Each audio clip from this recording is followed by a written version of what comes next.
Welcome to D4H. This is a database management system that is used by search and rescue groups all across the province. We use this system to store and manipulate data from all of our previous activities.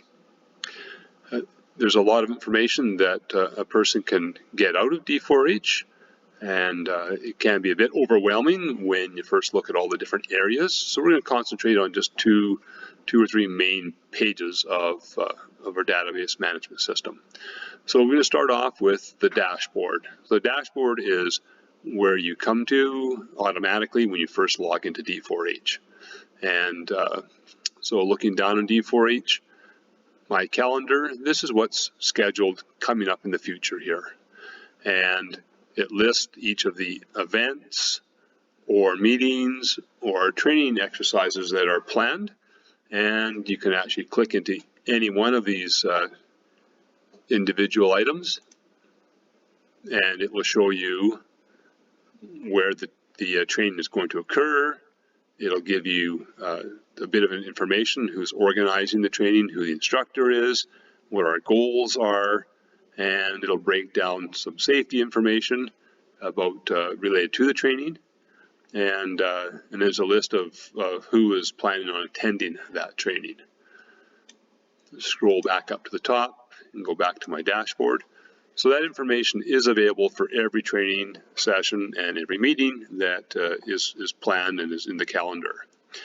Now, if I have been invited to training, I'll either have a red X or a green check mark. The red X means that I'm not attending, and the green check mark means that I am attending.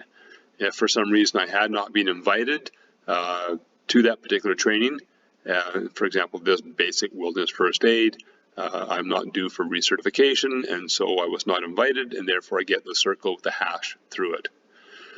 And so I can look at my calendar and I can see quite quickly all the functions that I have declared that I'm going to attend.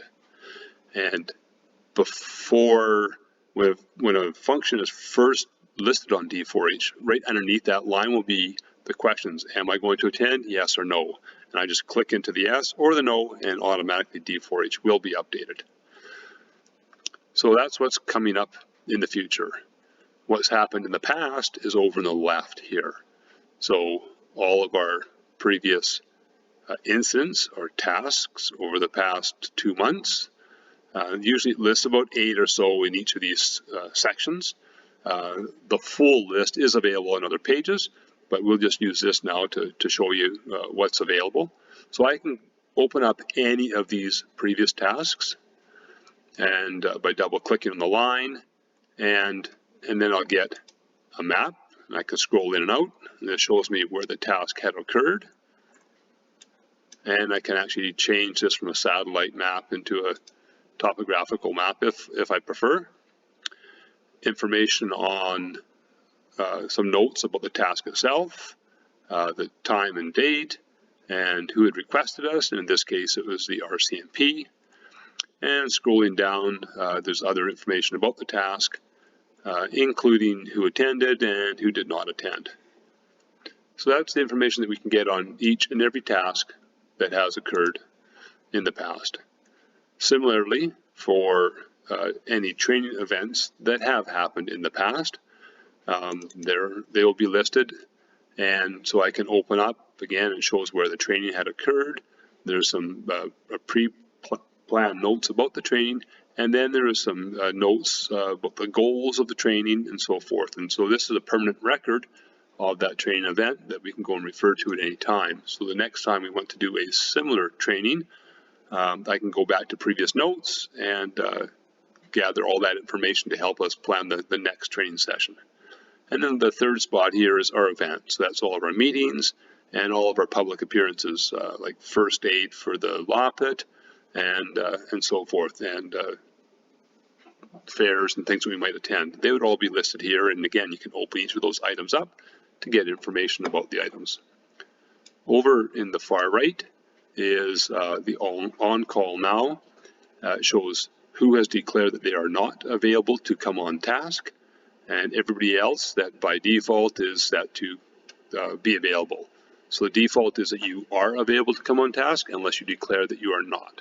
So if you are going to be off on holidays, if you have to be on call for your work, or if you even have important family functions that you do not want to miss, and so you want to sign off call, you can just go up and add the off call. It takes you to this page here, and you can enter the time and the date that you want to start your off call, and the time and the date that you're going to finish your off call. So I'm just going to, if this, for example, was going to be a 2-week holiday for me, I'll enter 2 weeks, and I'm just going to pick my name on the list. And I can also, we can put a note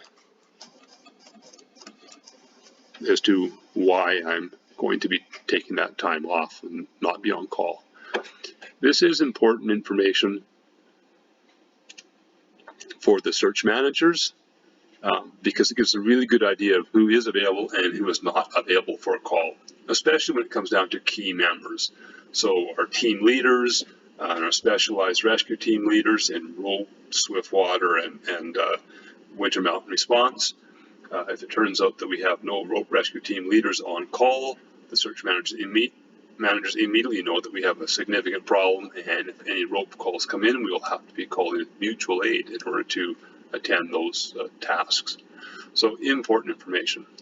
And while I'm on the note of declaring whether you're available or whether you're coming back for all of these functions on the calendar, it is important that you declare whether you will or will not be attending those functions. It really helps the instructors and the organizer of the training to know who's coming and allows us to set up the training more effectively. So all of that is on the dashboard, easily available, and it's a screen you automatically come to when you first log into D4H. The other section that's quite important, under Intelligence and Documents, there's a lot of information, various types of documents that are stored on our system. All of these ones are stored by our organization, that's BC SARA. Below that is the ones that we have saved on the system.